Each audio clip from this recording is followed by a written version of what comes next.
Game number one of Game Freaks versus Jailbait, bringing us to Battlefield of Eternity. This is actually Jailbait's map pick, which means Game Freaks gets the first ban, first pick of the heroes. And being Battlefield of Eternity, what do you think are kind of like the top heroes for this map going in right off the bat?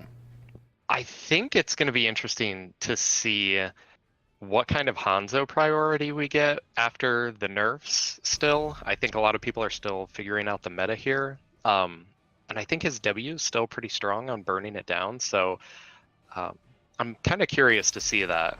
Yeah, Malfurion as well.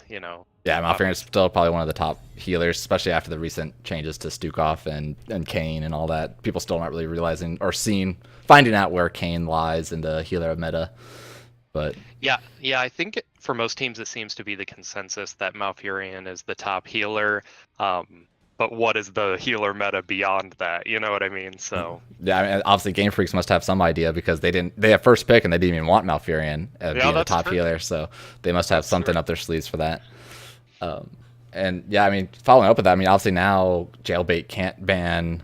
I mean, they have options to ban Maiev. I don't think Maiev is too strong on Battlefield Eternity just because your team fighting is kind of a little lackluster during this Eternal Infernal phase.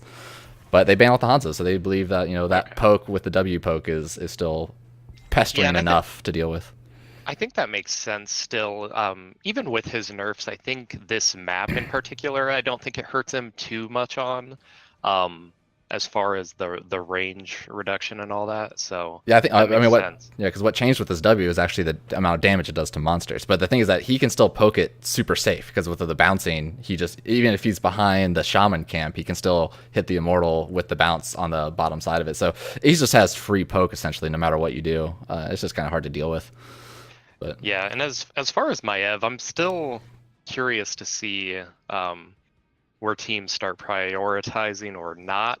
Um, I think she's still pretty annoying, especially at this in Div A at least. She's still pretty annoying. So maybe they don't want to deal with that, but I guess they're okay with it. yeah, actually deciding to pick up Blaze as their solo laner right off the bat. I mean, being a two-lane map, you have your four-man and your solo. The solo is usually pretty important on Battlefield of Eternity. It might be not as important as Braxis or Dragonshire, but the immediate follow-up with the Garrosh as well, picking up their top tank and their healer.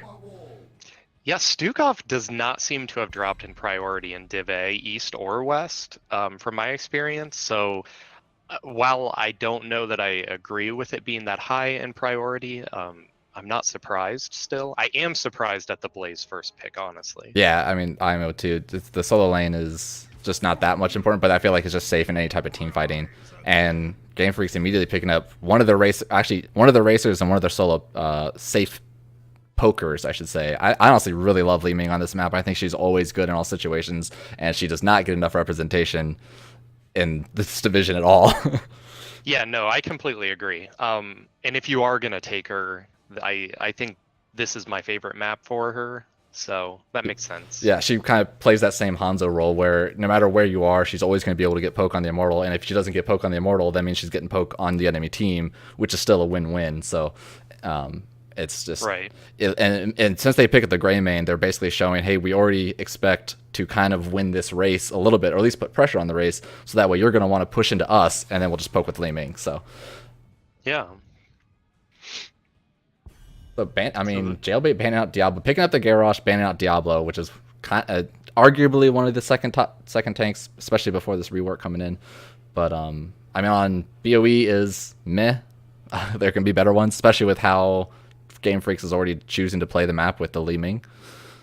But yeah, I wouldn't be surprised to see maybe a Joanna come in just for the Garrosh presence. That hold your ground at one can just kind of keep you safe there and zone the Garrosh off your team for any potential flips. So I don't know.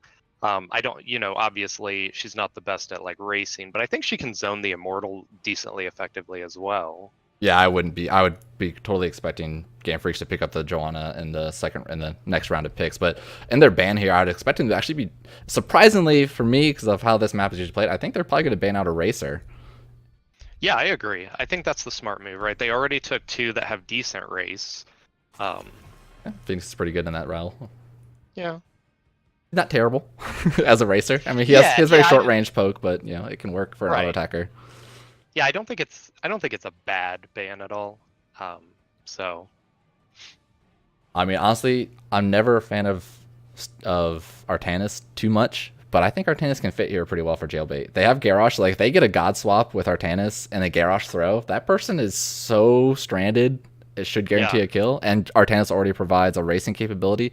I don't think he does the best against Blaze at all in the solo lane, but you know, again, solo lane doesn't matter too much in this map. right. So Artanis, it isn't a horrible matchup, Blaze versus Artanis, especially once Artanis maybe gets follow through, if he goes that way. But I don't think it would be bad at all, right? So solo lane, it's not terrible. He has good race. He can also help get a little bit of engage that Garrosh maybe wouldn't be able to otherwise. Yeah, the thing is, the problem is that you just have to put so much into that swap capabilities. Yeah. But Okay, so it's a solid Vala. We don't not see her that often anymore, just because of the whole meta with the Maiev and Genji available. She becomes way too squishy. But since you know Game Freak's already picked their 2 DPS, their Vala's a safe pick in any type of situation here. She kind of can dodge Greymane and dodge Li Ming as much as possible, especially with the front line of a Garrosh. yeah, and I think with the Diablo already gone, I think Vala is an even safer pick. So you're not gonna, have those wall bangs coming in and just one-shotting you. So I think Vala is actually pretty under prioritized. I think she actually is decent, especially on this map. Yeah, So I the mean Lily coming out, that's that's definitely a weird, interesting one. I mean, there's only the Vala shown. Sonya's not really a auto attacker at all, but she's basically a melee mage. Lily, I mean, she has self-sustain. I mean, not self-sustain. She has great PvE healing, I guess. She does not provide much protection for her team in a burst capability, but again, I think they're probably just looking just to get that poke game. And there's the Joanna, like we talked about earlier. yeah. Yeah, so the Lily still kind of surprises me. Usually Vala on this map, I believe, is still going Q build. So I don't think, and that's the big chunking that you're gonna get out of the Immortal. So I'm not sure that I don't know if those blinds are gonna get the value that maybe they want, but we'll see. Yeah, I mean, it's the double. Now, I'm not a fan of Ariel here. Ariel gets no energy during the Immortal phase. Yeah, that one. Wait, so it's actually double healers then. It's Stukov Ariel. What? I am a fan of Ariel. Right, but in double healer though? No, not with double healer. Absolutely. Yeah, I think their race is. They're going to have to fight, right? I mean, Yeah. there's no choice here. Chat. But Ariel has felt actually really good in my playtesting with Vala, especially on BOE. It's actually not bad. The energy you get is pretty insane. But yeah, I don't know about this double support. They're really going to have to defend and get a pick if they want to win this at all, because their race is lacking, I think. And that's going to be a real tough pick to grab, because you're literally revolving around the Garrosh pick there, and what Garrosh should only be close to is either a Blaze or a Joanna, which are two people he does not want to pick. Yeah, exactly. So you're gonna either get your throw and a bunker's coming down, or you have Joanna just walking away from it. So yeah, I don't know. So who do you and gut reaction? Who would you say has the better draft here? Gut reaction. I do like Game Freak's draft better, I think. Yeah, even with the Lele, I agree. It's probably a little bit more meta here. But introducing the team, so on the left-hand side of the blue team, we got the Game Freaks. We got Mayog on the Li Ming, Infofox on the Joanna, Fabre on the Greymane, Bernie Burn on the Li Ming, and Seachel on the Blaze. And why don't you go ahead and introduce the red side? All right, so on the red side, we have Jailbait here.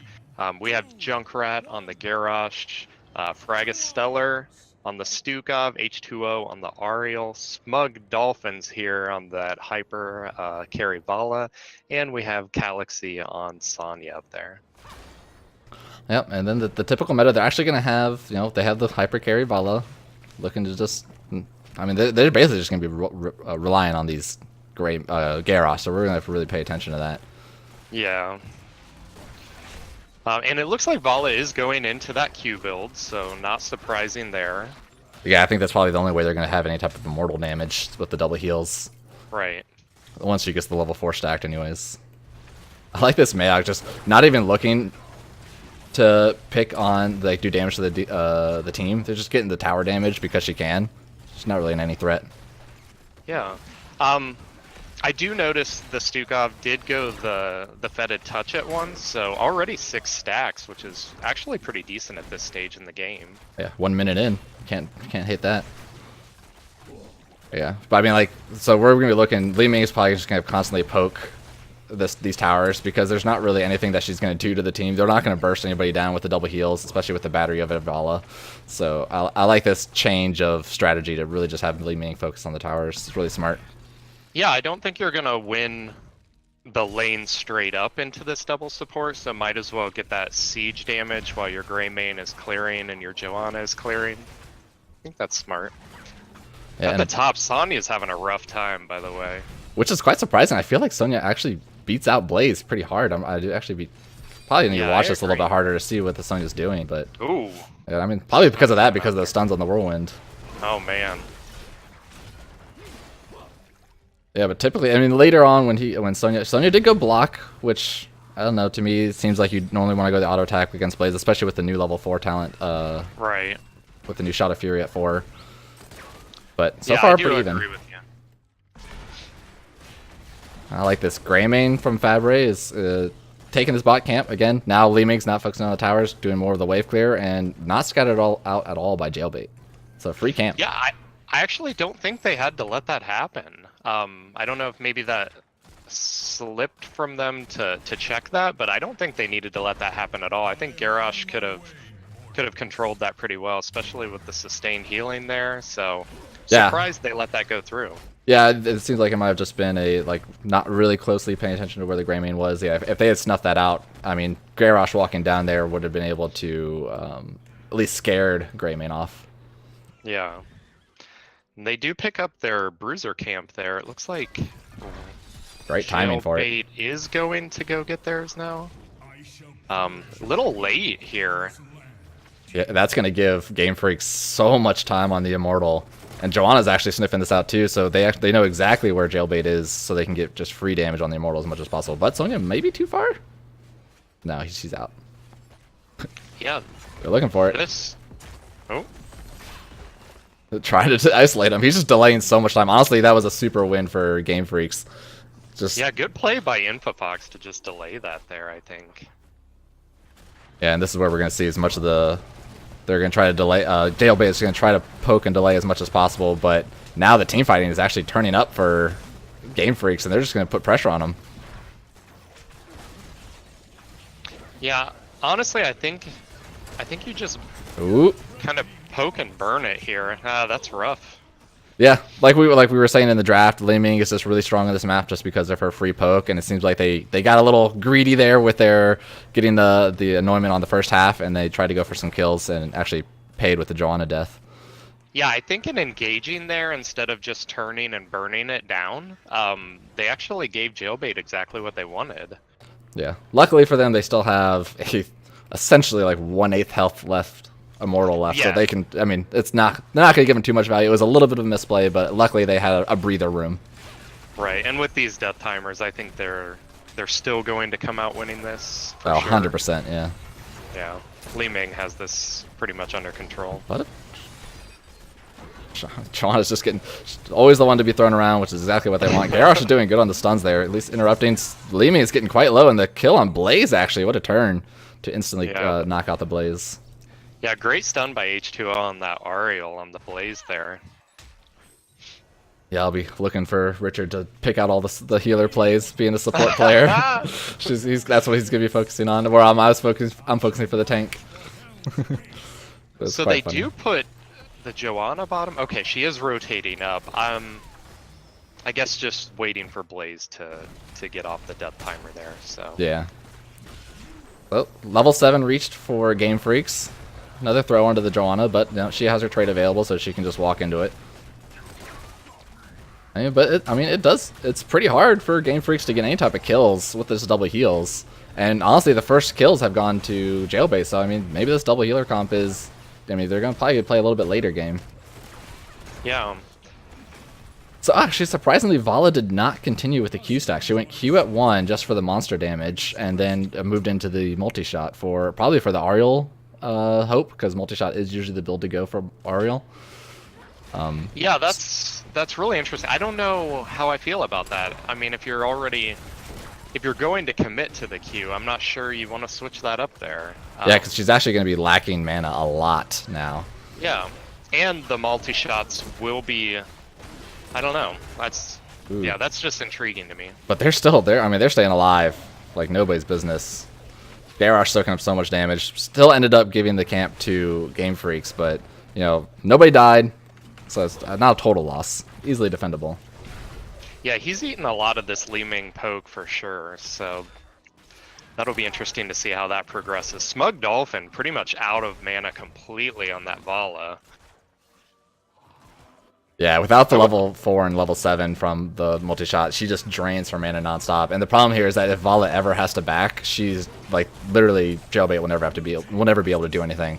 And because of that, honestly, Vala's not doing any damage, so they get a fort. Yeah, I think that was free fort for them, right? I mean, Smug Dolphin has no mana to put any damage down. She can just auto attack there, so fort was pretty much just given there. Stukov has no mana. I think they need to really... Yeah, okay, they are going to go ahead and back here. Yeah. Again, unfortunately, the timing is just not working out for Jailbait's favor, and since they have to spend so much time backing, it gives Game Freaks all this open time to take camps again, which is good timings for the Immortal. Yeah, and if Jailbait does want their camp, it looks like they're not going to do it this time again. I think that's the smarter decision. It did come up way late there, and I don't think they want to run into that same scenario this time.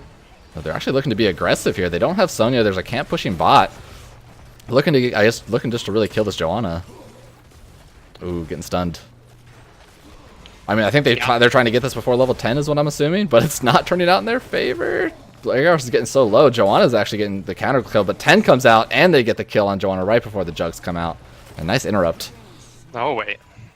Yeah, that was a good heads-up play by the Stukov there to get that silence down, interrupt the jugs, and then they got the kill there. Man, and now they're reaming it in. Actually, I mean, that's quite surprising. That was a 4-man the whole time. Blaze came out at the very end. I guess they were not expecting to lose that with the 4v4. And yeah, honestly, I was not expecting them to lose it. I thought it was kind of maybe a misplay. You know, usually when you want to force that, you see the Blaze in the bot lane, you bring your Sonya up, take the 5v4, right? In my head. Right. Yeah, I would say the exact same. Or in that position, you go for your own camps to get that counter push going. But now level 10s for both teams. Once again, throwing the Joanna. I mean, they might just focus Joanna nonstop because she's dying. Yeah. Stukov push. Yeah, or they can just get rid of her like that, I guess. I mean, that's a full Immortal for Jailbait. Now, let's see what they get to do with this. I mean, Game Freaks was able to get a fort off of it. This is a little bit later of an Immortal. They have Mercs pushing with it, so you know, hopefully they can get the same amount of value. With this double heal, I think they'll be able to siege pretty well. They'll have that sustain to just keep them going here, so you know, taking damage isn't as punishing to them, so I think they can just kind of walk right up in here like that. Yeah, I mean, is the Ariel Stukov the new meta? We're going to have to see this out. We'll never know. Sonya's getting the soak on the top lane, giving them the experience lead about a level now, especially if they get this fort. I mean, this Immortal still has shielding going to it. Ooh, what a bunker. Keeping himself alive a little bit there. Yeah, so he did go for the throw on the Joanna. She did hit the unstoppable, but then through the... Oh no, the Lily? Through the Blaze in the bunker. The Lily, though... Man, yeah, you're right. This 4-man is literally beating a 5-man. Yeah. I mean, granted, you have the Immortal with you, so it does kind of act as an extra player, but Garrosh, with his double heals, is just punishing them. Yeah, I'm actually also pretty surprised into a Grey main, and Blaze, that we saw Strafe come out here as well. See that, Ember? Did you see that? Did you see that root? But just playing some teasing. And oh my goodness, this Vala's damage, I don't know if you want to pull that up, but that is just absurd. Yeah, doubling the other team. I mean, the true hyper carry right here. Bringing it back, boys. And we got a little bit of a party bush, seeing if they're going to rotate up to the Sonya. Sonya's being some juicy bait, but they don't fall for it. Nope. It's a good move. They might. This Blaze is in trouble, Ooh. maybe. Okay. If that whip had hit, though, that would have been a dead Blaze. Yep. Good E out by Seachel there. Yeah, I mean, the level 13s for Jailbait, I mean, they have all, I mean, the decisions here and how aggressive you can be or want to be if they wanted to keep pushing into that fort with the 4-man. They already know their 4-man beats a 5-man, so, Yeah. Or granted, I guess they had the Immortal, so we do have to take that into account. Stukov did finish his fetid touch, and he did go for the reduced cooldown at 7. So that's interesting as well. He will have quite a bit more healing here. So Yeah, let's check out his healing. He's at 46. Arl's at 35 compared to the Lily's. Oh wait, no, I'm looking at the wrong numbers. Roll. Oh no, it was. Yeah, Lily's at 33, Ariel 36, Stukov at 48, and so it's just rising constantly. So. Yeah, I mean, both of their healers are out healing the Lily. Yeah, that's just hard to get any type of kills. Nice root there on the Greymane with the flip. Yeah, once again, Taunt missed a little bit, but they're looking forward to the Stukov making the play on the Joanna. But ends up still getting out with the Garrosh throw. Into the fray, but nice save there. What a play, but Joanna actually finishing the subdue quest, and that's actually going to be a big pain. I mean, honestly, that's such a, I wouldn't say mean talent, but like if it's definitely a win more talent. If you get that on, getting anybody a slowed for 80% every single time is ridiculous. Yeah, absolutely. I know that Hollis, when we're playing our tank, anytime he finishes subdue, it's time to party. So yeah, but actually, even though I guess he might have gotten a little bit greedy with that because he ran into him basically, almost died. If Vala was on him a little bit during that silence, he would have 100% died. Yeah, I agree. I kind of like this whip stun into the wall, silence under him, Garrosh throw thing they have going on. Yeah, they have so much CC going on. Now they're just going to use this Vala poke while Game Freaks goes for the camp. I'm curious about this camp take. They're uneven talent tiers. I don't think you have to just give this Immortal. Yeah, and that what a double root from the Stukov in that little choke point again with the Garrosh throw. Yeah, going into the choke point on the Stukov, I'm never a fan of that against a Stukov at least. Sonya going way in the backwards, able to get my Og, but the Calamity ends up killing the Sonya, so they get a counter kill.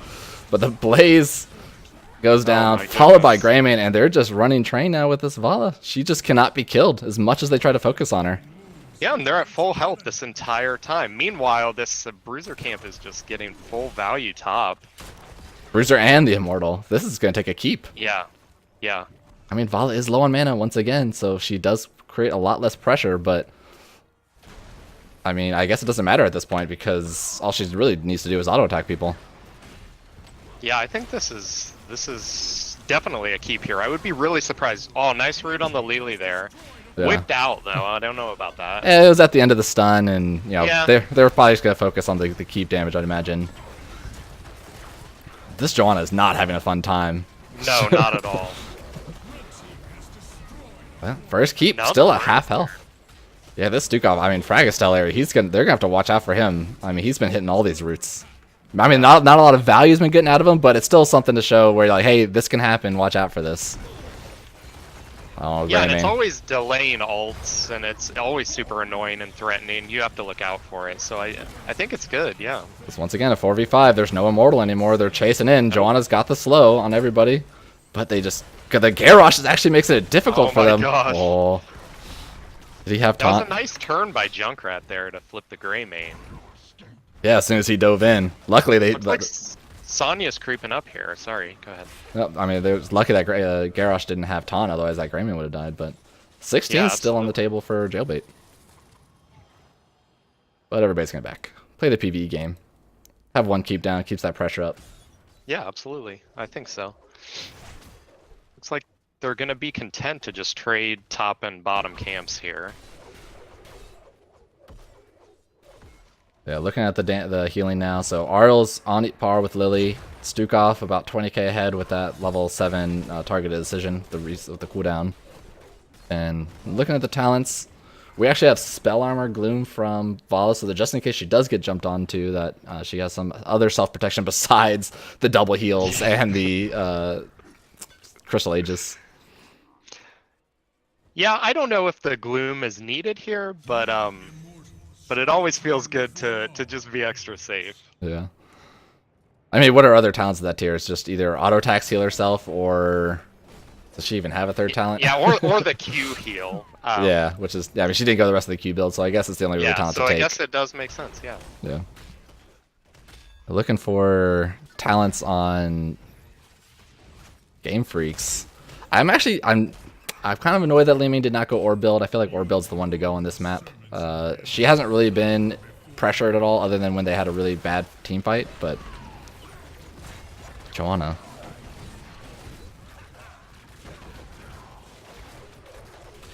So they're just gonna fight on top of this once again. I mean, the 4v5, they just can't get past this healing, and Bala's just gonna poke for days. I mean, they are just full health almost this entire time. Oh, there's a taunt. Silence a little bit off. Is able to let Infrafrax live. What a Crystal Aegis on Bala. That was amazing, yeah. This team fight is lasting forever. Throw in the Sonya out of harm's way while she's whirlwinding. And now it's actually Game Freaks that have the... Oh, now it's not. They had half mana until they get to this choke point. Completely back and forth here. Finally somebody dies. Holy cow, what a team fight. Now they're, once again, full health. And there's the root. Yeah, see, man. That's the thing. The Stukov's been hitting these roots, and that's the one time it really mattered, getting that final kill. 2-0 on the 2 tanks. But holy cow, these team fights. It may be worth pointing out, too, he's hitting these roots without the expanding lurking arm. So that takes quite a bit of accuracy on his part. Yeah, that's very true. It doesn't have the range on the lurking arm. He doesn't have the expanding lurking arm. I mean, he's just on there. Another one. Oh, my goodness. This guy is on point. Out there. Yeah. Yeah, I don't know. It's hard to see Lily's cleanse just because, I mean, in my opinion, it's really hard to see. But have you really been noticing a lot of those cleanses coming out? No, in fact, I was just going to say the same thing, is that I think that is, you know, I'm sure I missed some, but I think that's the first cleanse that I've actually really noticed, you know, made an impact there on a rooted target. Yeah. Oh man, this is another full health immortal. At least it's even talent tiers, but it looks like they're actually going to use all... Jailbait's going to have all 5 members here. And we've seen what they've done with 4 of them, so it'll be interesting to see what they can get with 5. Yeah, this is not good news for Game Freaks here.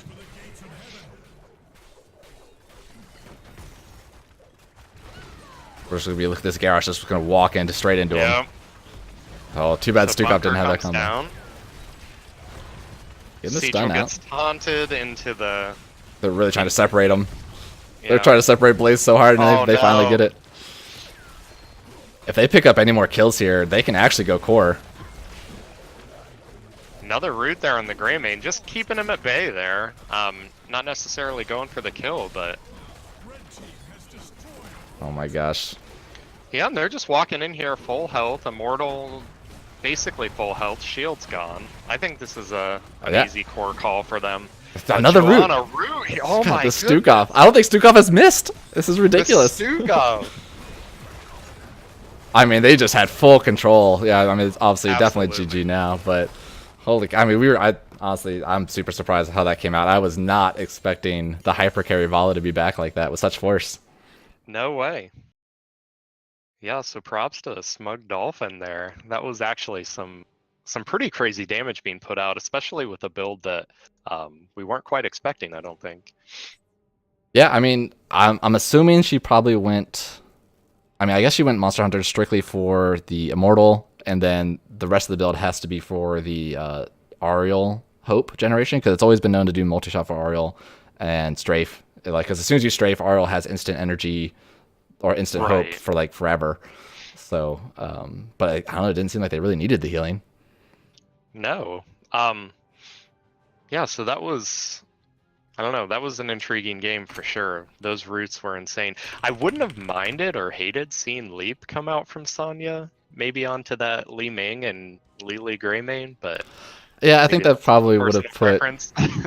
Yeah, that probably would have put her... I mean, they have Crystal Aegis, but, I mean, you're going to leap onto Li Ming. You have Blaze there with the bunker. I mean, granted, Blaze has been thrown a lot. If anything else, I'd probably do the leap just on the Lily, just to interrupt the heals, just because they were having a couple tough times to interrupt the Jugs until Garrosh was able to get a stun. But Looking at the stats, I mean, Vala just pumped out damage. Yeah, 15 kills to 1 actually. Yeah, that was ridiculous. All right, so let's get swap scenes. Let's get this second game underway. Custom games. So second map, we're going to be bringing it to something that I should know. Tomb. Tomb. Tomb of the Spider Queen, I believe. There you go. I mean, do you expect to kind of see that same type of team fight? I mean, would that same comp or that same variation of that comp work on Tomb? You know, I've seen the double support Ariel on Tomb not be too bad. Right, Ariel has decent wave clear herself. I don't know if it works with the same hyper carry there, but maybe. I wouldn't expect it. I think they probably had the plan for BOE, went ahead and picked the map and executed it pretty well there. That's true. Yeah, that was their map pick for Jailbait. So they definitely came in with a plan.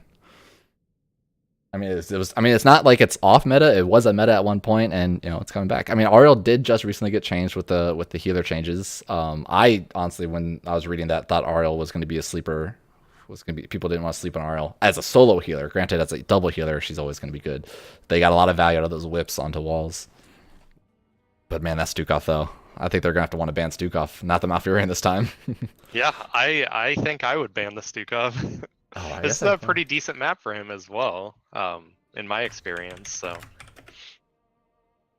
I would not be surprised to see an early Stukov ban. Other guy in here, so his name is H2O, not Dust.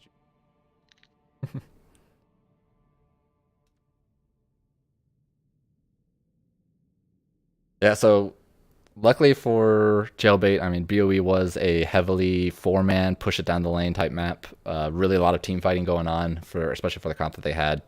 Tomb of the Spider Queen, a lot more of a rotation and rotation dependent, wave clear, trying to get gank on the bot lane. So see if their same strategy kind of holds up. And like I said in the very beginning, I think Jailbait is sitting at roughly number 7 right now in standings. Granted, I think they have one less gameplay than everybody else, so they have a lot more room to grow in scores and ranks. But just to make sure that they keep in that playoff potential, they've already got one game here, so they've already gotten the draw underway, which I think is great for them for their future standings. But I mean, picking up a win here, I think Game Freaks is sitting at number 4, so picking up a win against the number 4 team is, it's nothing you're going to shake your head at. Right. All right, let's see.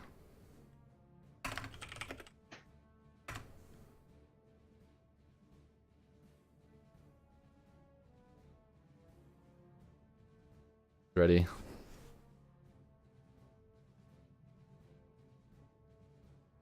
Get my mascot underway.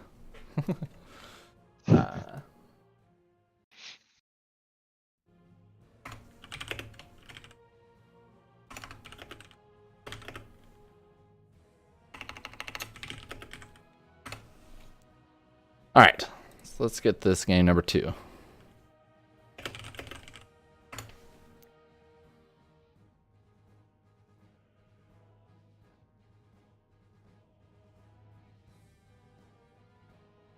Bernie burns my Q heap. So Bernie Burn was the Lily player saying Q hotkeys on fire.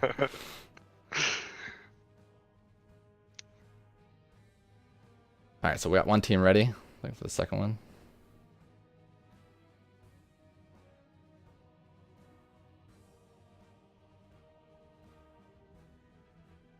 So how do you guys feel about Tomb of the Spider Queen? Not giving away any secrets since you are still playing, but obviously a lot of teams will know I like Tomb of the Spider Queen a lot. But yeah, I don't know how much you we guys actually like it. We pick it fairly often. We do rotate quite a bit through our picks. Picks and bans on maps is pretty varied depending on our opponent and stuff. But it is definitely one that we like to go to. So I enjoy it quite a bit. Yeah. I think it caters to our personal meta pretty well. So yeah, now I'm gonna wait for Hollis to say something in chat. Yeah. No spoilers. Yeah. All right, so both teams are ready. All right, let's go.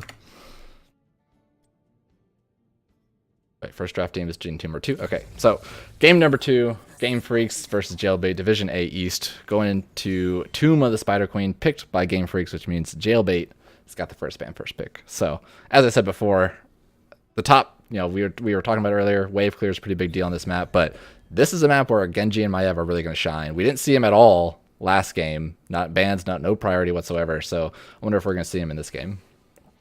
Yeah, and I think we, personally, like in my own personal view of it, I don't know what their metas are, but I think Genji is as strong as ever right now. So I wouldn't be surprised to see that come out. This is a good map for Maiev, so if they were going to pull it out or prioritize it at all, I think now would be the time.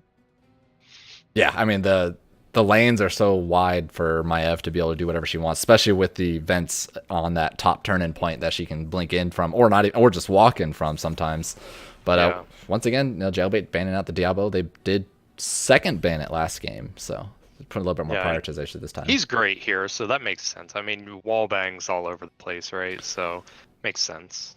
Yeah, and Jailbait does have first pick, so we'll have to see if they go with the Garrosh. I mean, they liked it. It did value for them last time, even against the Joanna. They had enough coordination to still kill out the Joanna multiple times. Really, I think it's just Garrosh just had so much survivability that he just didn't care. That's one female player. My team is mean to me. Let's see how much they hated the Stukov. Does that mouth ban come out, or does the Stukov? Oh, yeah. That's tough. I mean, he's good on this map. He's good on rotations. He's got that lurking arm for wave clear. Haha. But,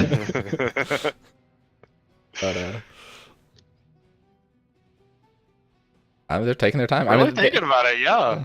I mean, they did use up all their time in every single pick last round. So, you want to go through all the options.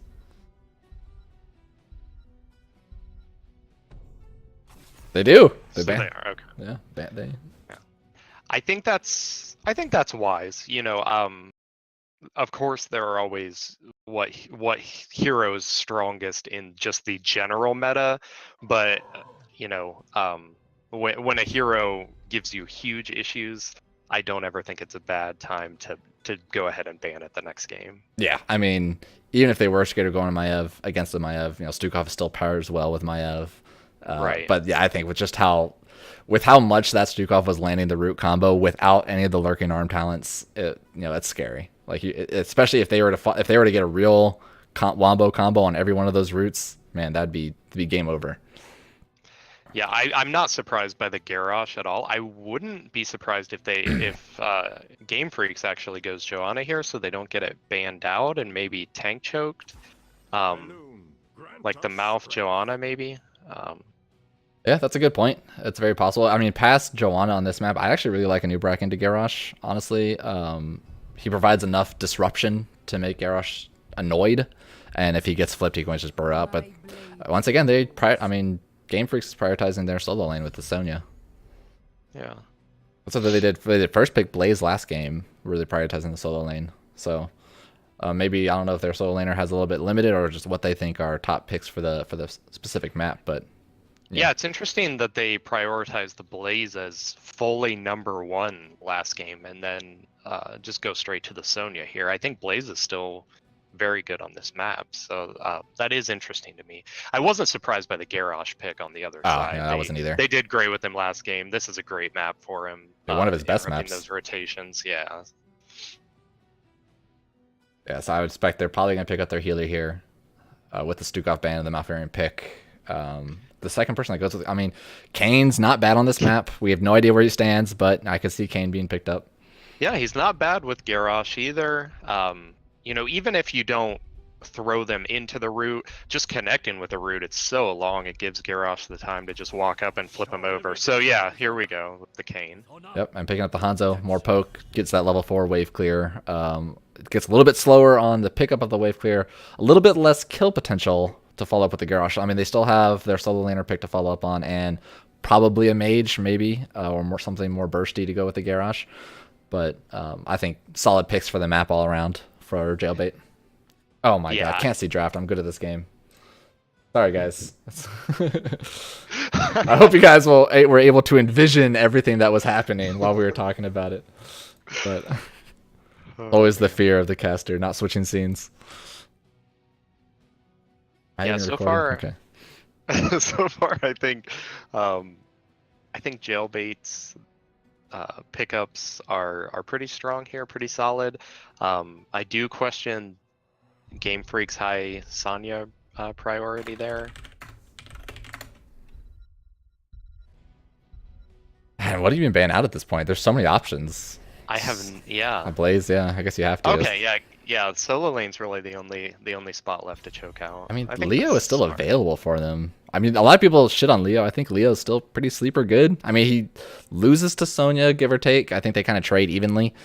But the double soaking that Leo can do in Tomb is still really strong. And the level 13 and 16 shutting off the damage of the enemy team is nothing to... I mean, like, you can't sleep on that. Yeah, or a Malthael even That's into true. the Sonya wouldn't Yeah. be bad. I think it would pair pretty well with their team so far, or they could make it pair well. Yeah, I guess that's true. I mean, so... Honestly, what's Jailbait not want to play against? There's still, like you said, Joanna to kind of tank choke them.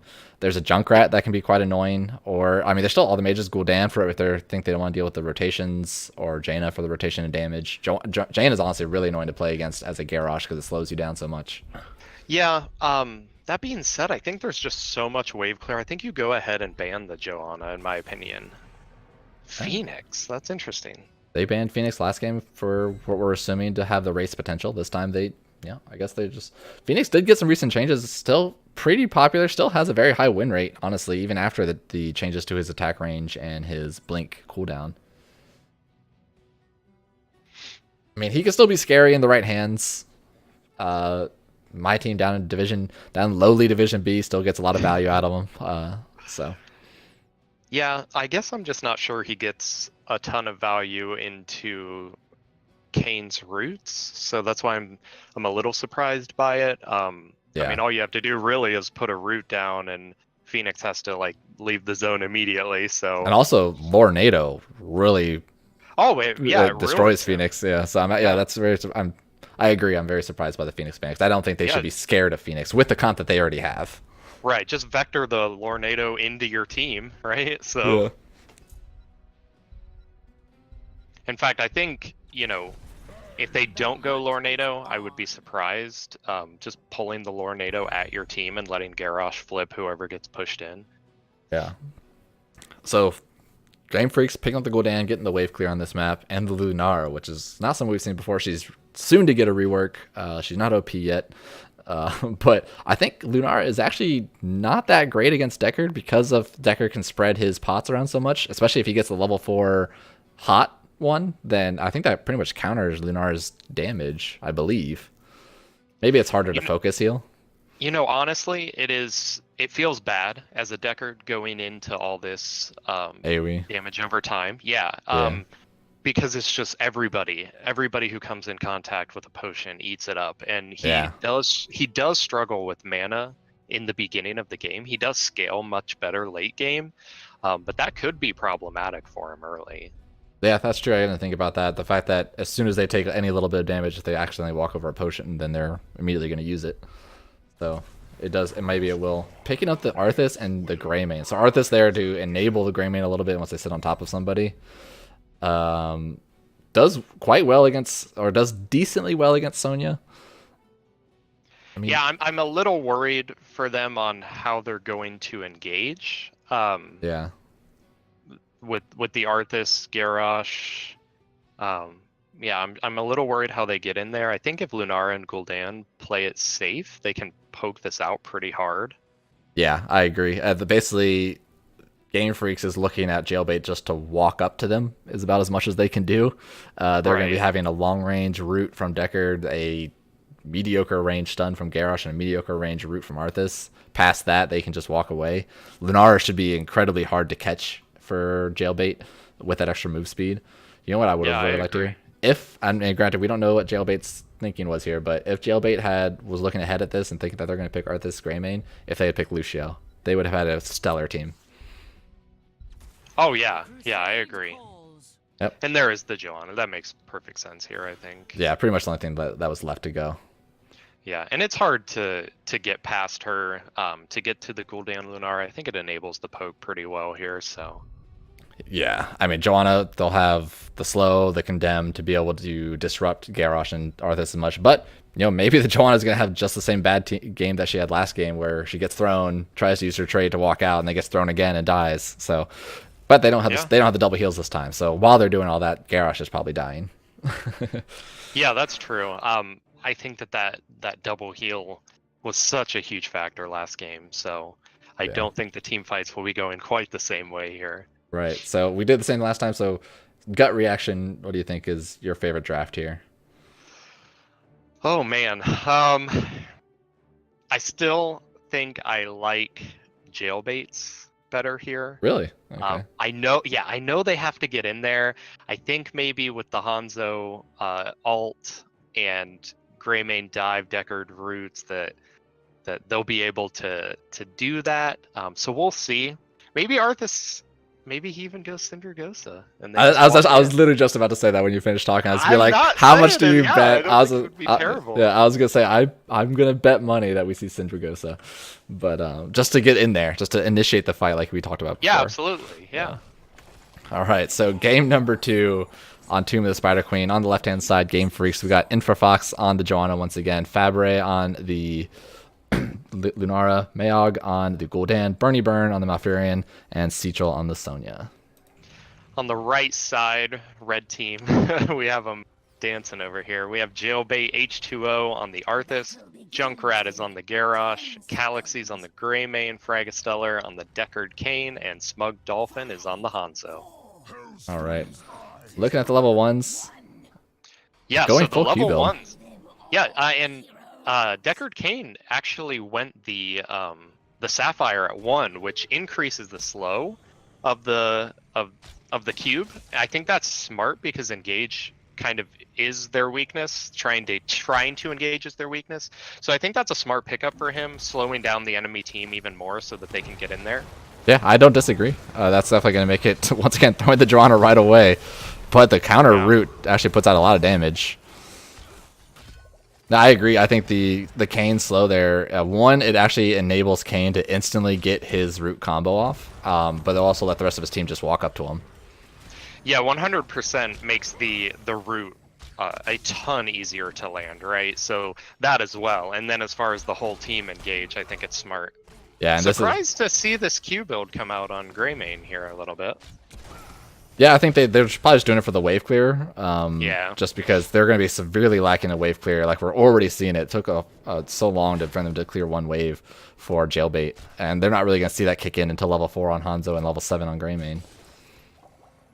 Yeah, they're pretty behind on rotations here. I think we expect that, right? Yeah. Into the Gul'dan Lunaris. Yeah, it's really hard to beat a Gul'dan run rotation. And then the Joanna was what I always love to do on this map. Oh my god, that damage from the corruption. The damage in the root. That was actually gross. Early game, Kane has trouble with that. Eventually he'll get him back up, but if they get locked into that spot for any longer there, people are gonna die. Yeah, and like I was trying to say is that what I always love doing on this map with whatever tank I'm playing is exactly what this Joanna is doing. You sit in this little choke point, especially if you're already winning rotations, and you just slow the other team down even more. It usually guarantees a lot more structure damage, especially since he's a Joanna, he's super safe to do it. Yeah, I think that's a smart move by Infa there. Yeah, I do it with Garrosh just because you get more Q stacks. That too, yeah. But yeah, it's just sitting here. I mean, gets thrown, doesn't care. If he gets body blocked, he might care, but it's just gonna walk out. Yeah, I mean, as the Joanna there, you want that exact situation. You want him to focus on you. I mean, now the waves are going. They're gonna miss a little top soak. What I'd like to see out of Game Freaks now, since they're winning this rotation, I'd like to see some type of rotation down to the Arthas, just to scare him off as much as possible and let Sonya really take the camps. Or if he's already winning the turn-in, we actually see the Hanzo rotating down to Sonya first, doing exactly what I was saying to do, trying to get that damage in. Plus, I think Hanzo just needs to get his Q stacks in. So yeah, I think it's a little of both there, right? So he's getting the Q stacks at the same time. Ganking the solo laner isn't always about the kills, of course. Just making them uncomfortable in the lane is pretty valuable as well. Yeah, Arthas is actually already in pain. That's, I mean, even coming down here with, since they're already winning the rotation, even coming down here with the Lunara, who's not going to get any type of kill potential on Arthas, but allows Sonya to go take the Giants, and then you can keep Lunara in the lane just as safely, and you're already winning the 4-man. So it just puts more pressure on the map, which is it's going to be pretty crucial to increase the lead that they already have. Yeah. So Lunara gets rooted here. Greymane dives in. Looks like he's not going to get anything there. Chunked her down pretty hard, though. Nice peel root by Burn. And Arthas is not having a fun time down here, actually. Out of mana. And Yeah. with the rotation from Greymane, Galaxy coming down here actually took more damage getting down there. I may be wrong, but I think H2O actually already tapped. So that's pretty important, too. He's in trouble here. Yeah, he's going to go down. Yeah, he had used his tap already coming back in there, so he was already walking in there pretty weak. And that's a lot of their gems. I mean, Soul Laner never got to turn in, so that's a... I mean, granted, they still have 41 left, but that's a big chunk. And with both of their damage dealers coming down here for that, they have not been able to gain anything in the point of pressuring the other lanes, just because they're so lacking on wave clear.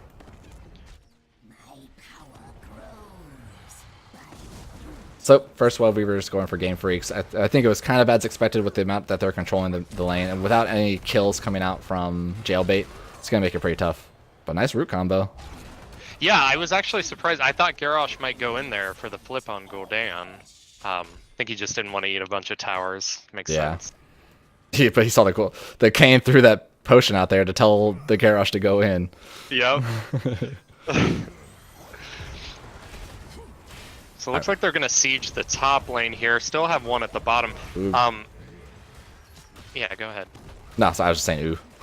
Oh, yeah, I think I would have liked to see, with their team comp, I think they could have sieged all 3 lanes to soak some extra experience. I think you could have the Lunara, the Gul'dan solo on mid poking it a bit, trying to just rush that all 3 lane experience to get to 10. They should be rotating to mid to push here, in my opinion, now. Yeah, Top but I is mean, pretty much gone. even with that 4-man up there, I mean, everybody from Jailbait was super low that entire time. I mean, Greymane's still pretty low, and Sonya's actually going to be able to get a bottom fort.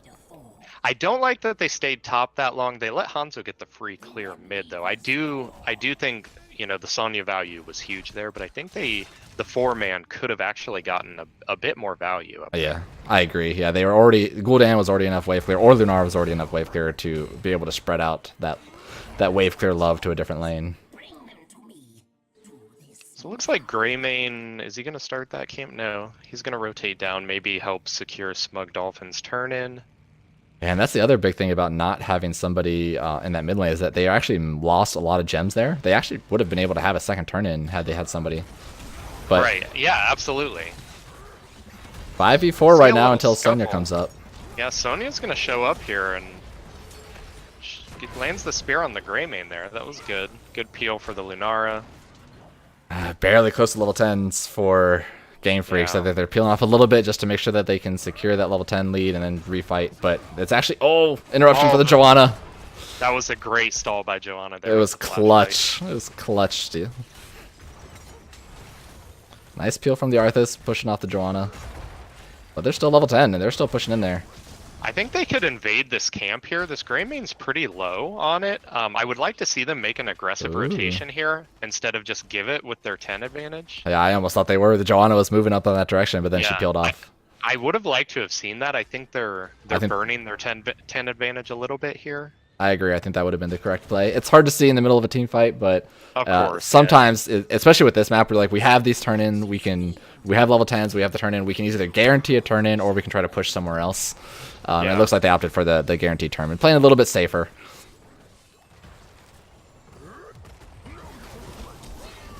I mean, no level 10s. Surprised to see an engage come out here.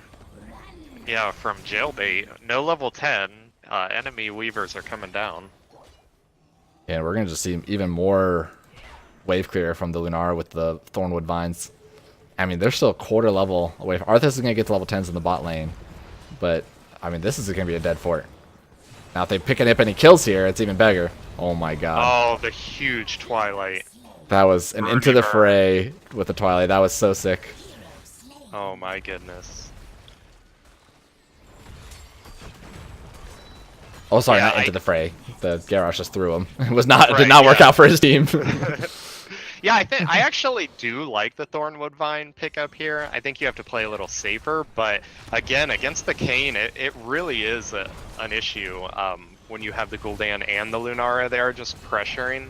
It's hard for Kayn to keep up with that.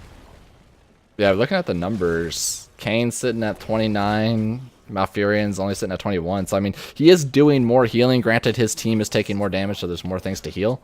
But level 10's here. Did we see the Syndragosa? Oh, we do not. Boo. And we do see the stay a while and listen. I'm not sure what value you get out of that here, to be honest. I think that's a lot better served trying to set up, you know, some kind of combo or set up some big damage. So I'm kind of curious about that. I mean, you do have with the Q build Hanzo, that is basically a mage, so that is a single target target damage, and then the Greymane follows up with the go for the throat. So they do have a single target kill potential. Yeah, with that, I think this, but it's just so hard to set up. The same thing is achieved with the Lornado as well, though. Yeah, and it also can peel for your team if you need it to. It just seems a little more versatile. I guess just my perspective. I am surprised to see Kayn go for the rejuvenation potion. I don't know who's on his team, the Arthas. Oh man, the big fight here. Yeah, fear separating everybody. The Sail While Listening actually saves both team members because they're able to run away, and nobody dies. Yeah, you hate to have to use it defensively like that. Still nobody dying. I think this Sonya. Oh no, she's that gonna be okay. I don't really understand how that team fight went the way it went, but both the Greymane and the Arthas and the Garrosh were super low. The Stay a While and Listen, keeping them alive for a little bit just because it delayed the damage from Game Freaks. But yeah, that was actually ridiculous. I was saying the rejuvenation potion. I'm surprised to see it with how much damage is going to be coming out of the side of Game Freaks. I think maybe the shielding potion would have been a little better there. Gul'dan in trouble at the top here. He's pretty slowed. He'll probably get rooted here. Looks like he is, but unfortunately it's back up. Yeah, unfortunately it's just the solo damage from the Arthas, which is usually does do a lot of damage, but not with the healer there. And he does finish his Echoed Corruption off of that as well, the Gul'dan. Yeah, I mean, I was saying in the beginning when they picked the Kayn, I figured he'd go Rejuvenation Potion just because it's all dot damage.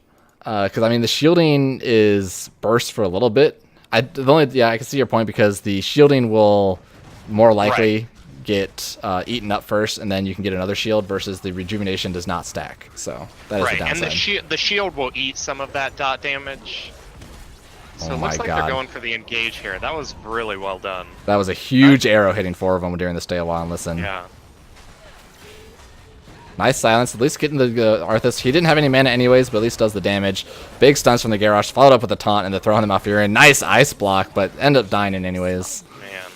Yeah, the Gul'dan actually, I think, was safe out of there and then turned around to maybe get some damage back in and walked into a Kayn root, and that's what finished him off. Ouch. Hate to see it. Yeah. But that was a great engage from Jailbait, though. Yeah, at least kept them in the game for a little bit. They were able to get their first turn in. It's one of those kind of defensive turn-ins where you have to just to get your lanes back in order. But, I mean, these Web Weavers are really only going to be able to push top. The bottom Web Weavers aren't going to do anything, especially since Greymane has to Hearth. Yeah, I do like the Kayn Potion of Revival pickup here. I think you get more value out of the AoE heal than you do the Super Healing Potion.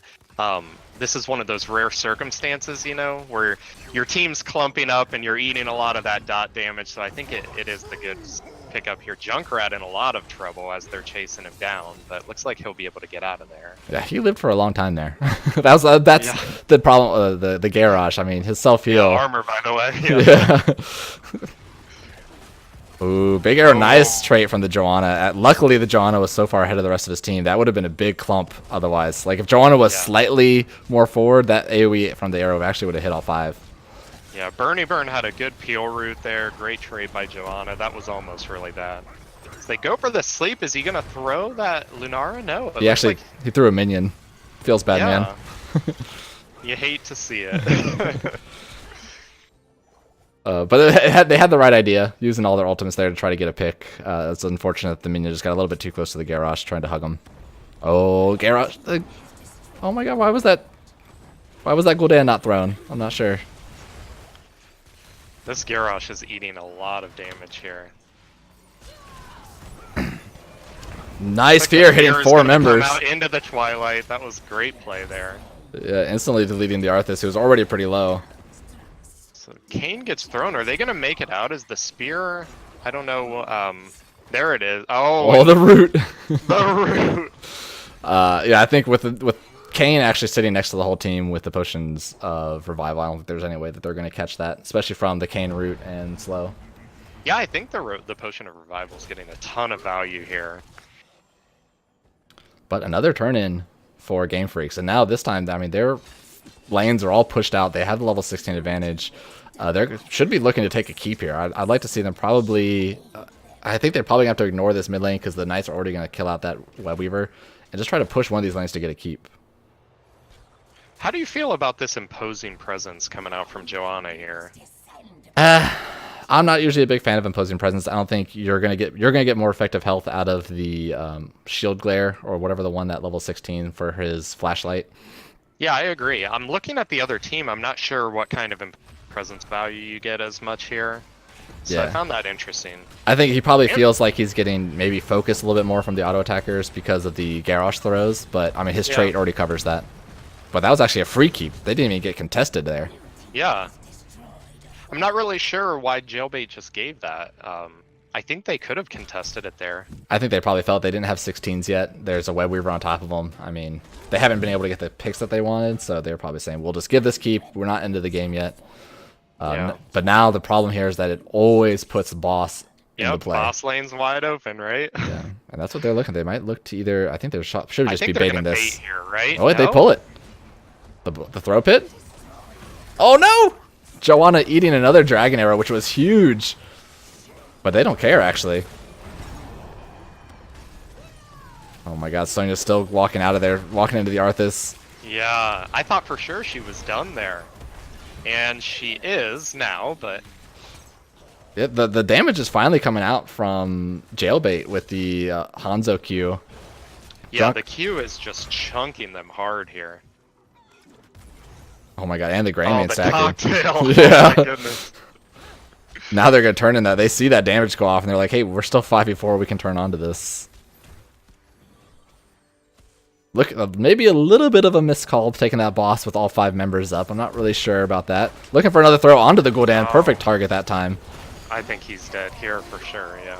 So they get the kill, and they get the Web Weavers, throwing the Greymane in. I'm not sure about that. Greymane's like, nah, man, I don't want that. Immediately rolls out. Not quite on the same page there. Yeah, I think actually maybe you bait the boss there into a Horrify or something when they show up. Yeah, that's what I was expecting. I was not expecting them to actually start pulling on the boss. I was thinking they'd bait it completely. But once again, another Web Weaver phase for Jailbait that's not really going to get too much value, even with the Gul'dan dead in the early stages, just because their lanes are already pushed out. But they'll still be able to get at least one for it. Yeah, I do like the D pushing this top lane. You're going to have issues with it, right, later on. You want to make sure you get these katas pushed back. Actually, Arthas goes Embrace Death at 16, trying to get more of that burst damage when he gets low. I guess trying to make it use it as a finisher. Yeah, that's interesting. Hanzo has not finished his Q quest stack yet. I wonder what he's still left to do. Who's he still left to hit? It doesn't tell me. That just feels bad. Yeah, it doesn't tell me. I don't think they're going to get much value out of here, especially with Gul'dan back up. I mean, they're going to get the push for it, but Garrosh is actually going to not die? Oh my goodness. What a god. What a god. The Kayn, the Kayn potions. That is one of the issues when you put it all the eggs into the dot basket, right? Is you have no finishing power. Yeah. Yeah. I mean, that Garrosh was effectively dead. Yeah, with the dots. But if you have nobody to put him down. Yep. That's like one of those things where you kind of usually want to draft somebody that's going to poke them and somebody that's going to execute them. Yeah. But yeah, I mean, literally we saw the Garrosh's health would have been 0 without the heals, but granted he was able to get his self-Q shield and then self-heal and then the Deckard heal. I mean, yeah, it feels bad. That's where you get the bloodlust in your eyes. Like, the Garrosh is so low! Yeah. But didn't quite work out. And like I said, the Kane really does. Jailbait has made it through the rough time of the game, and the Kane really scales late. I think they're only going to be getting stronger here. The Kane is demolishing Malfurion and heals now. Yeah, yeah, and I'm not surprised to see it as the game goes on. I think that it being even at this point is a bad omen for Game Freaks. And we actually didn't notice during that whole fight top lane, the Web River actually got the bottom keep. So it's going to be one keep down to one keep. So a team fight can end the game for either team. Yeah, and again, I think there you just concede top fort, concede mid fort even if you have to, and defend the keep. I think they were defending mid during that, and I'm not sure I agree with that call. Well, mid was the very easy clear. Yeah, but I agree. You might have just had to give up mid fort and then just kill the bottom Web Weaver first. But they're really trying to stop this turn in. Kane getting quite low, but with his self heals. Yeah, and they have to be careful here. Sonya's not with them. That's a big root coming out. The ult coming in. This is bad. Once again, Garrosh was at negative at 0 health, but with the without the pressure, he's able to get a kill, and Garrosh gets the counter kill on Lunara. And now this is a 5v4 on the other way. Yeah, Galaxy just popping off in there. So I'm not sure why they engaged so hard with the Sonya. Yeah, they were really trying to delay that. They were really trying to delay that turn in, but I think the delay turned into a team fight. Yeah, and I think they're going to boss turn, right? Yeah, that's definitely 100% the play. Yeah, I think this is smart for them. This could honestly be... This could turn into a game. If they get any kills during this push, they can definitely end the game with this. Yeah, and it may even be game without that. Yeah, I mean, the wave clear from Game Freaks is high enough that they can possibly clear safely.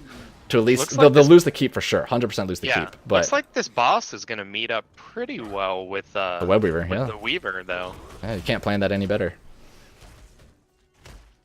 So level 20s from both teams. We got upgraded ultimate from Arthas. Ignore Pain, which is going to help out Galloping Gate to make sure Lunar doesn't get caught somewhere indestructible from Joanna. Actually, the Demonic Circle from the Gul'dan, making sure he does not get picked. I'm not sure that you take that here. I mean, this is a huge push coming in. I'm not sure you're going to get value out of it. I think you need value right now. Yeah, they wanted the upgraded ultimate. Yeah. But I mean, now the potions, endless potions. Bottomless Flask pushing in, right? Yeah, they're going to be able to push for days. Power, yeah. You just keep those potions out. Yeah, so like I said, so the keep was 100% dead, and there's been enough wave clear that both the Web Weaver and the boss is quite low, so they're not going to be able to end it with it. They did not get any kills. They may be able to. If they just keep spamming these potions here, you can actually hover around the core quite a while. With potions? Yeah, it's true. Oh my gosh. What happens, though. Looks like Bernie Burn may have shut off his own Twilight with an early ice block. And that turned really quick with the... I mean, the dot damage is out there. Like I said, the dot damage is out there, but it's just not enough. Yeah, and the potions just keep coming back, so there's nothing you can really do there. Yeah. That's game number 2 to Jailbait. I mean, it was looking a little sketchy in the beginning for Jailbait, but they were able to hold on long enough for Decker King to really kick in, and then they just started pushing out with all the healing. Yeah, excellent patience by them, just waiting on the Deckard power spikes to come in and going with it. I mean, like we said, he was struggling on heals a little in the beginning. Comes out with 134,000 versus Malfurion's 80,000. That is pretty insane. Yeah, almost like 1.5 ahead. It's pretty ridiculous. Stream math, I don't know, but yeah, somewhere up there. I mean, Hanzo beating out both Gul'dan and Lunara. Greymane not too far behind Lunara. But yeah, I mean, it just became to a point where they just couldn't kill anybody. Like, it's the same thing as game number 1. They just couldn't kill anybody. And not work out. Yeah, almost like the reverse. You know, game number 1, you have too much healing on the side of Jailbait to get the kill. Game number 2, you know, you have all the dot damage on Game Freaks. So they're effectively putting everybody at 0, but just, can't get that locked out. And it definitely has to feel bad to see those health bars completely depleted, but nobody drop. All right, so we are going to get a little bit of an interview here. Looks like they probably want to send 2 people. I don't know about that. I don't know about talking to so many people. But we're gonna get Junkrat. Let me actually just bring him in here first. Can I bring him in? Move to. Oh, I cannot. We'll just join their lobby. All right, waiting for Richard. All right, I'll just move you myself since you didn't want to listen to me. But I was getting there. all right, so we got the winners of Jailbait here. We got Smug Dolphin and Junkrat, which was the Garrosh player on both games. Smug Dolphin played the Vala and Hanzo. Hanzo. Yep, there you go. Yep. So how do you guys feel after that game? Those were some, not the games that we picked, or not the teams that we picked, but you guys pulled ahead, man. Those were some pretty clean kills. How do you guys feel? Pretty great. It's cool winning for once. Yeah, I was talking about the earlier. It was pretty clutch for you guys to pull out this win to really try to secure your playoff position. Wait, am I in the fucking wrong lobby? Josh? You are. Shit. Yeah, it was. Yeah, I'm pretty wired after that, to be honest. Yeah. I don't normally get to play Hanzo, and I think we decided we were going to go back to 2017 with the double support meta, which I know everybody really loved. But yeah, that was. I think we were both super surprised by that. I don't think it took a little bit of register. We were like, oh yeah, Ariel into follow. That's great. Oh wait a minute, you guys already have a Stukov. But is that a strat? Not to, I don't know if you want to give away stuff, but is that something that you guys have practiced on BOE a lot, or do you just kind of see the opportunity for it and go? Well, Das has been very vivid about this double support thing for a couple weeks, so we were like, and then we just what the played hell? Why one not?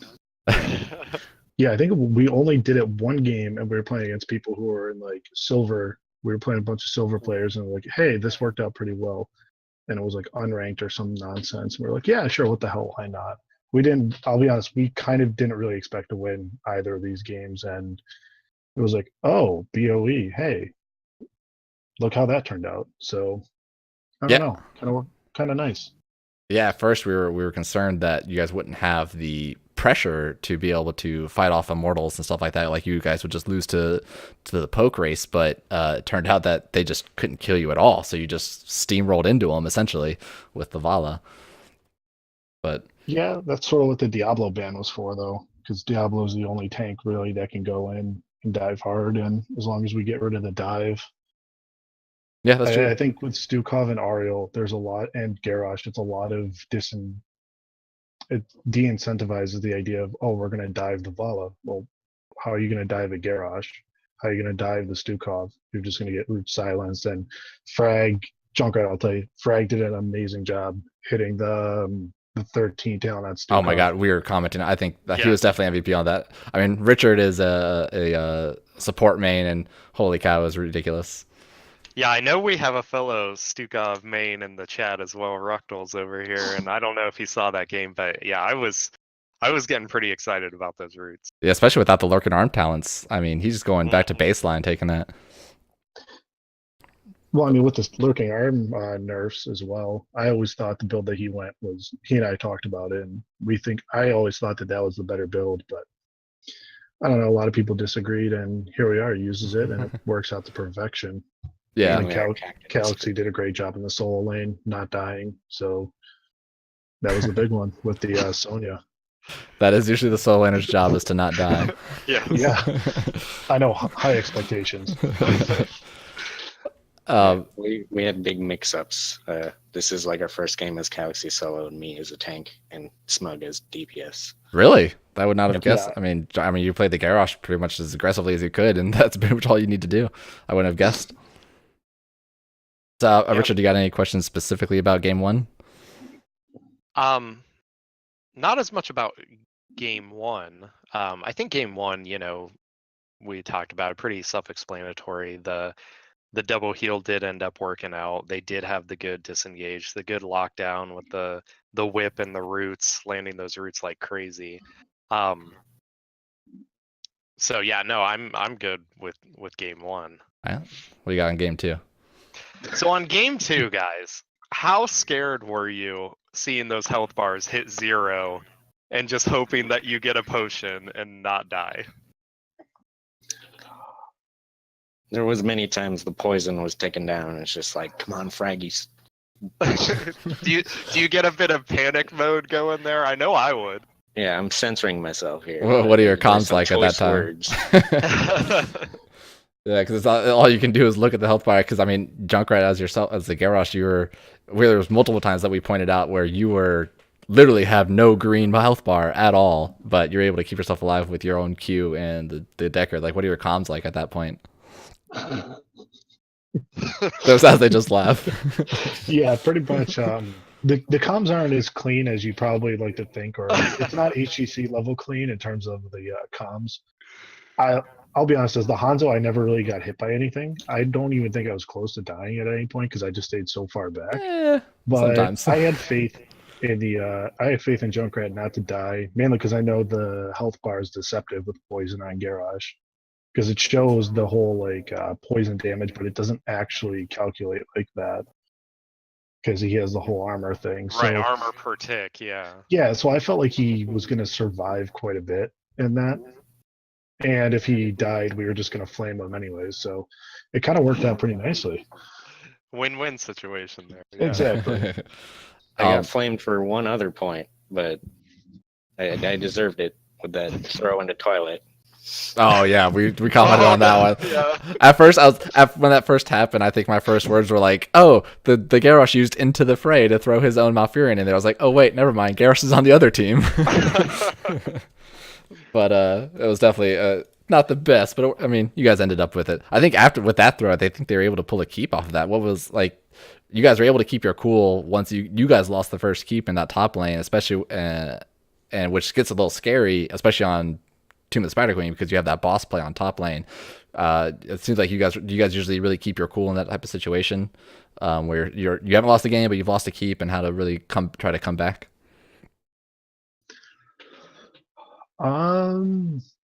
I'll be honest. At that point, I was like, "Hey," because we didn't hit 10 at that point. I think we just got 10 once that keep went down, and I was wondering if I should go Dragon. Was it Dragon Zero? No, Dragon Strike. I was asking if I should go Dragon Strike. I'm pretty sure we probably would have kicked you. So Yeah. I mean, the game did get to 20, so I could have pulled it off if I wanted to, but I think the Dragon Zero was better for the engages and everything. Even though I hit an iron shielded Johanna twice every single time, like it was so annoying. But with the Q build on a Hanzo, I wasn't really worried about the waves top. As long as we kept the fight in the top lane, I could just peel off every 4 seconds and just throw a Q out there. I knew I was gonna. I figured we had enough wave clear between the Hanzo and the Gray Main. Yeah, It wasn't really that much of a concern. The Dragon's Arrow definitely did hit the Iron Skin Joanna a couple times, but the ones where it didn't were huge value. I mean, you got a couple big Four-mans. Dragon's Arrows in there. Yeah, 3, 4 man. Yeah, ended up in quite a bit of net kills for you guys. So, I mean, I wouldn't discount that at all. I want to but put my Dragon's- opinion of Dragon Yeah, Strike but- would have looked cooler though. So that's true. That's true. That's true.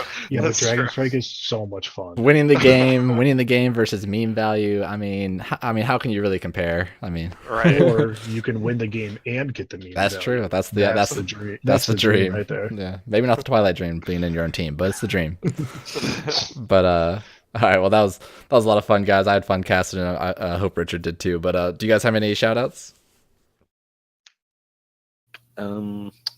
the annoying box of cereal that Frag was eating beforehand, that really fueled my Garrosh anger. That's understandable, I guess. Yeah, that's pretty solid. I'm not eating anything. I'm right now drinking a 4 Mile IPA, and I got a nice little buzz going while I'm playing. So maybe why I missed a couple of the Hanzo arrows. But other than that, like, yeah, All in good fun. All in good fun. Then. all in good fun.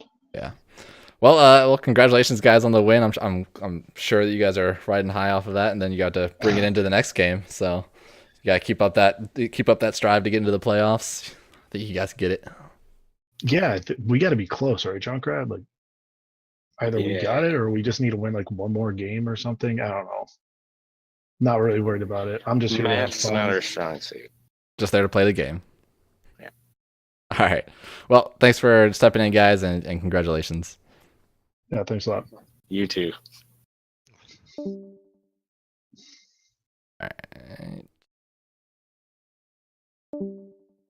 All right. So that's gonna be it. I don't have another cast, but that was pretty fun. Both games not going as I expected with the drafts, how they were, but that's what it is. Casters can't call anything. Yeah, cast or curse. Yeah, exactly. So I don't know if you want to get any shout outs, Richard. No, but thanks for having me on. Though. Yeah, it's been a lot of fun. Hope you guys enjoyed it in chat and stuff like that. And I'm gonna be casting again. I'm actually gonna be casting Richard tomorrow. So check out the cast here on my channel. Looking at Team Freelo versus who you guys playing?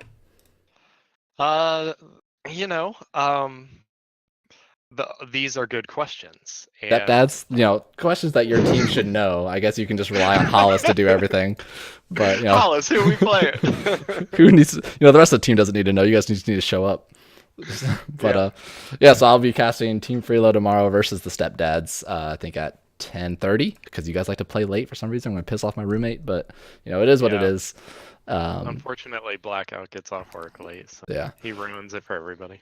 So you'll have my cast here, this channel tomorrow, 10:30. I play a match on Wednesday at 9 and on Thursday at 9, and I trying to fit in a cast on Friday, but we'll see how it goes with other life stuff. So thanks to you guys for stopping by, participating in chat, and all the follows that I got. I know I don't really announce them too much, but I appreciate it. I like to do this. It's a lot of fun for me, but hope you guys had fun. All right, see you guys next time.